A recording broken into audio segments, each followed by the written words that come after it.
నమస్కారం ప్రజలారా, మా యూట్యూబ్ ఛానల్. నా పేరు రాజు. తెలుగు రాష్ట్రాల్లో తుఫాను ప్రభావం ఎక్కువగా చూపిందండి. తెలంగాణ కంటే ఆంధ్రాలో చూసుకుంటే 9 జిల్లాలు చాలా తీవ్రంగా నష్టపోయినాయి. ఈ మోతా తుఫాను అనేది చాలా ప్రభావం చూపింది.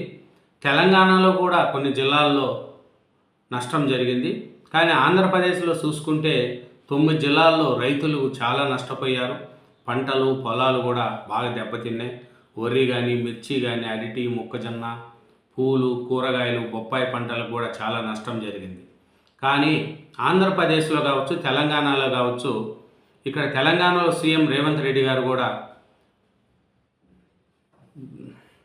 నిర్ణయాలు తీసుకొని రైతులకు ఎటు ప్రాణ నష్టం కానీ, ఆస్తి నష్టం కానీ కాకుండా అధికారులను కూడా అప్రమత్తం చేశారు ఇక్కడ సీఎం రేవంత్ రెడ్డి గారు. ఆంధ్రప్రదేశ్లో చూసుకుంటే చంద్రబాబు నాయుడు గారు కానీ, పవన్ కళ్యాణ్ గారు కానీ, లోకేష్ గారు కానీ అధికారులతో ఎప్పుడెప్పుడు సమీక్ష నిర్వహిస్తూ ఎటువంటి ఇబ్బందులు లేకుండా ముందస్తు హెచ్చరికలు చేస్తూ తుఫాను ప్రభావిత ప్రాంతాల్లో అప్రమత్తం చేస్తూ వాళ్ళందరినీ కూడా ఒక ప్రజలకు ఏ ప్రాణ నష్టం జరగకుండా చంద్రబాబు నాయుడు గారు దగ్గరుండి అధికారుల సమీక్షలో పాల్గొని ఎందుకంటే ఆయనకు అనుభవం ఉన్న నాయకుడు చంద్రబాబు నాయుడు గారు రైతులకు ఎలాంటి ఇబ్బంది లేకుండా కూడా చూస్తూ వచ్చాడు. ఎందుకంటే రైతులకు పంటలు మునిగినాయి, కానీ ప్రాణ నష్టం ఎక్కడా జరగనేలేదు. తుఫాను సమర్థవంతంగా ఎదుర్కొన్నాడు మన చంద్రబాబు నాయుడు గారు. దీని మీద వైసీపీలు బురద రాజకీయం చేస్తున్నారండి. ఏమంటే చంద్రబాబు నాయుడు గారు, పవన్ కళ్యాణ్ గారు వేసీల్లో ఉన్నారు, రైతులను పట్టించుకోలేదని చెప్తున్నారు.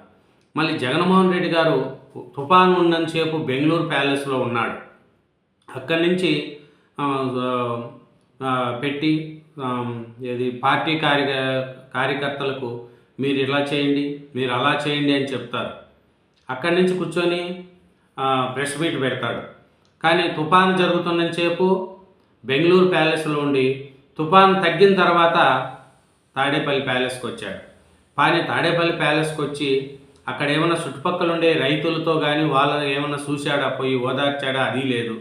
దాని మీద వైసీపీలు బురద రాజకీయం చల్లడం, చంద్రబాబు నాయుడు గారు ఏం చేయలేదు, పవన్ కళ్యాణ్ గారు ఏం చేయలేదు, లోకేష్ గారు ఏం చేయలేదని చెప్తున్నారు.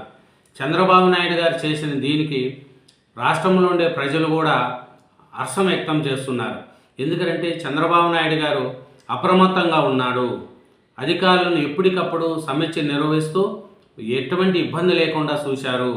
కరెంటు పడిపోయిన పోలును ఇమ్మీడియట్లీ విద్యుత్ వాళ్ళు అయితే 10,000 మంది పాల్గొని ఎక్కడ పోళ్ళు బన్నా, చెట్లు బన్నా తొలగించి ఇంటిని ఇమ్మీడియట్లీ కరెంట్ ఇస్తూ వచ్చారు. ఏమనంటే చేన్లలో ఉండి నీళ్లు కూడా ఎప్పటికప్పుడు తోడుకుంటూ వచ్చారు. ప్రభుత్వం అప్రమత్తంగా ఉండింది. కరెంటు పోయిన వాళ్ళకి ఇమ్మీడియట్లీ కరెంట్ ఇప్పిస్తూ వచ్చింది. రైతులకు బియ్యము కానీ అది కానీ సరఫరా చేసింది. చాలామందిని పునరావాస కేంద్రాల్లో పెట్టింది. ఎక్కడెక్కడ తుఫాను ప్రభావం ఎక్కువ ఉందో, ఎక్కడెక్కడ గ్రామాల్లో నీళ్ళు వస్తున్నాయో అలాంటి వాళ్ళని తీసి పునరావాస కేంద్రాల్లో పెట్టి వాళ్ళకి అన్ని భోజన సౌకర్యాలన్నీ చూసింది ప్రభుత్వం.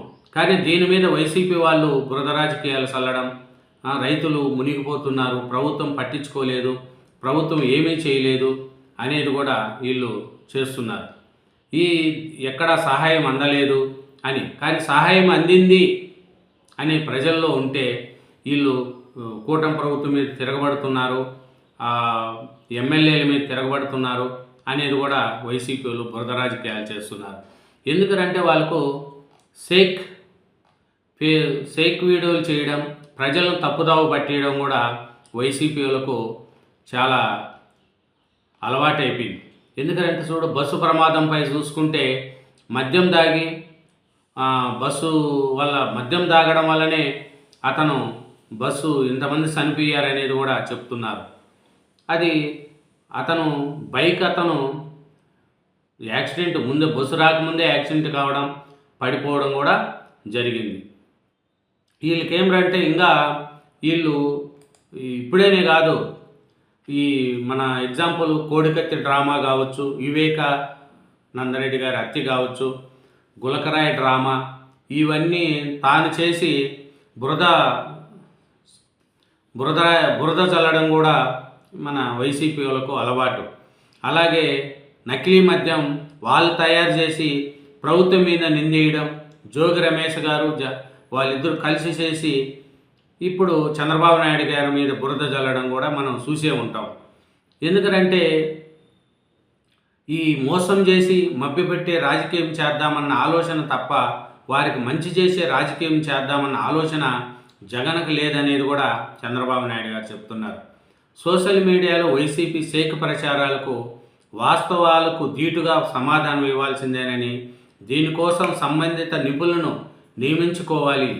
సోషల్ మీడియాలో సమర్థంగా పనిచేయకపోతే వైసీపీ చేసే దుష్ట ప్రచారాలనే ప్రజలు వాస్తవాలను నమ్మే ప్రమాదం ఉంది. చూడండి, తుఫాను ధీటుగా ఎదుర్కోవడానికి ప్రభుత్వం చేసిన కృషిని మన పార్టీ నేతలు ప్రజల్లోకి బలంగా తీసుకెళ్ళకపోయారు అనేది కూడా చంద్రబాబు నాయుడు గారు చెప్తున్నారు.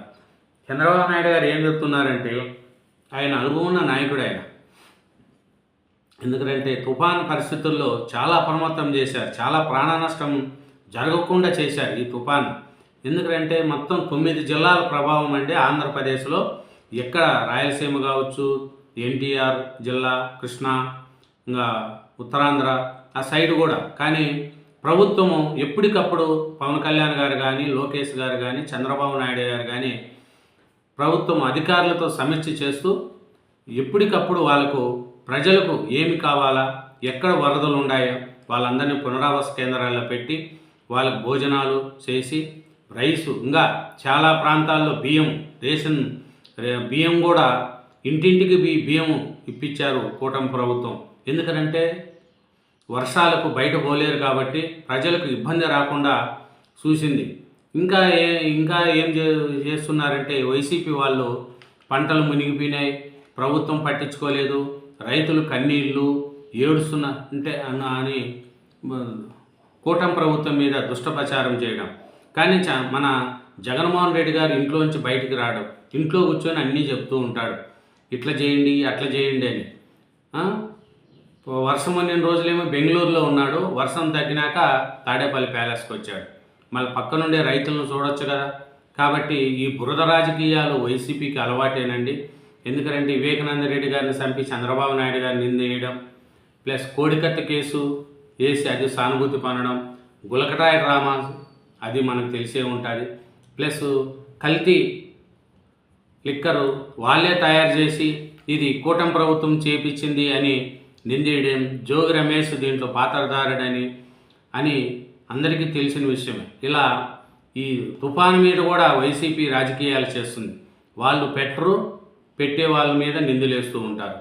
ఇదేనండి తుఫాను మీద వైసీపీ యొక్క బురద రాజకీయాలకు ప్రజలు కూడా అసహించుకుంటున్నారనేది కూడా మనకు తెలుస్తుంది. ఈ తుఫాను మీద చంద్రబాబు నాయుడు గారు కానీ ప్రభుత్వం చేసిన దానికి ప్రజలు కూడా హర్షం వ్యక్తం చేస్తున్నారనేది కూడా మనకు తెలుస్తుంది. ఈ రాష్ట్ర వ్యాప్తంగా పండిన పంటలపై కూడా చంద్రబాబు నాయుడు గారు ప్రధానమంత్రి గారితో మాట్లాడి చాలా నష్టమైంది, దీని మీద యాక్షన్ తీసుకోండి, దీని మీద మాకు ఇవ్వండి అనేది కూడా ప్రధానమంత్రి గారితో మాట్లాడి దెబ్బతిన్న పంటలకు కానీ గిట్టుబాటు ధరలకు కానీ అన్నిటికి కూడా చంద్రబాబు నాయుడు గారు ప్రధానమంత్రి గారితో మాట్లాడి రాష్ట్రానికి ఇంకా అదనంగా నిధులు తెచ్చి దీని మీద మనకు చేయాలనేది కూడా చంద్రబాబు నాయుడు గారు ముందుకెళ్తున్నారండి. ఎందుకంటే ఈ నష్టం అనేది ఈ తుఫాను చూస్తే ఆంధ్రాలో చాలానైంది. ఎందుకంటే ఈ తుఫాను నష్టం 5,244 కోట్లు కేంద్రానికి ప్రాథమిక నివేదిక ఇచ్చారు, మమ్మల్ని ఆదుకోండి అనేది కూడా పూర్తి వివరాలు వచ్చాక నష్టం మరింత పెరుగుతుంది అనేది కూడా చంద్రబాబు నాయుడు గారు చెప్పారు. ఎందుకంటే చాలా మండలాల్లో చూస్తే చాలా నష్టపోయింది అనేది కూడా తెలుస్తుంది. ఇదేనండి తుఫాను మీద వైసీపీ వాళ్ళు చేసే రాజకీయం, బురద రాజకీయాన్ని ప్రజలు కూడా హర్షించరు. Thank you very much. Channel subscribe చేయండి, నా వీడియోను లైక్ చేయండి. Thank you.